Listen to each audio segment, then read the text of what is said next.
Si ce matin vous avez fait une prière, j'aimerais que vous fassiez une petite réflexion, un petit retour en arrière sur la journée que vous avez passée aujourd'hui et sur les attitudes peut-être, sur les comportements peut-être que vous avez eus aujourd'hui et surtout sur ce que vous avez manifesté dans votre journée aujourd'hui.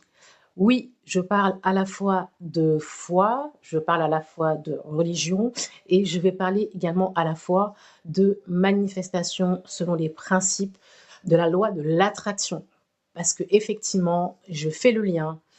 Il n'existe pas aujourd'hui dans le monde spirituel, il n'y a pas de dissociation entre les lois cosmiques comme la loi de l'attraction et la foi en tant que telle. Donc on va parler de ça ce soir. Parce que je vois beaucoup de croyants, je vois beaucoup de chrétiens, je vois beaucoup,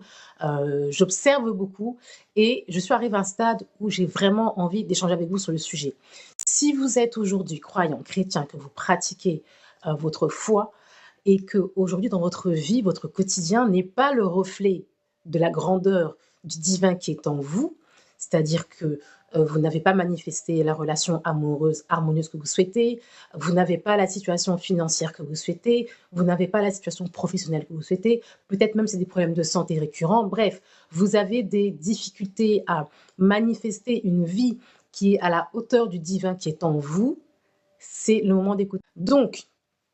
je vous ai dit, il y a un décalage entre ce que vous faites dans votre vie de croyant, dans votre pratique et de ce que vous vivez dans votre vie au quotidien, de ce que vous manifestez. Pourquoi? Parce que vous avez actuellement une pratique religieuse qui se base sur des préceptes, j'entends me donner et dirigés par l'Église avec un grand E,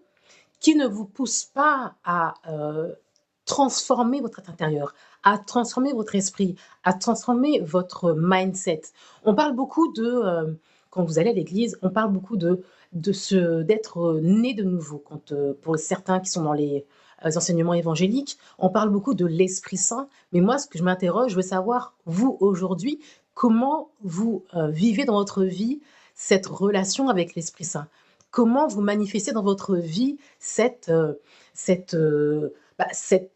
expression de l'Esprit Saint, tout simplement, justement. Parce qu'aujourd'hui, si vous n'arrivez pas à manifester une vie en accord avec le divin, et vous allez me dire si vous êtes d'accord avec moi, si vous avez votre foi, d'accord, vous croyez en Dieu, il ne vous a pas créé ici pour vivre une vie de souffrance, pour vivre une vie de douleur, pour vivre une vie de perpétuelle galère sur galère, pour vivre une vie où vous devez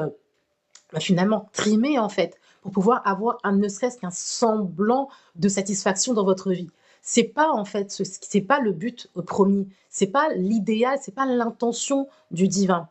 Donc de base, moi ce que j'aimerais vraiment vous donner ici comme nouvelle réflexion, c'est de pouvoir amener justement votre esprit intérieur, de pouvoir faire travailler l'Esprit Saint en vous, justement pour vous amener à changer votre réflexion. Puisque la vie que vous avez aujourd'hui, ce que vous vivez comme expérience de votre vie aujourd'hui, c'est le reflet de vos pensées, de comment vous pensez, comment vous voyez les choses, comment vous percevez le monde. Donc vous avez beau lire la Bible, si vous lisez la Bible, si vous lisez les Saintes Écritures, quelle que soit votre confession, et qu'à côté de ça, vous ne manifestez pas une vie qui est en accord avec ça, qui est en décalage, c'est qu'il y a quelque chose qui ne va pas en fait quelque part. Et ce qui ne va pas, c'est ce qui vient de votre esprit, parce que c'est vous qui manifestez votre vie.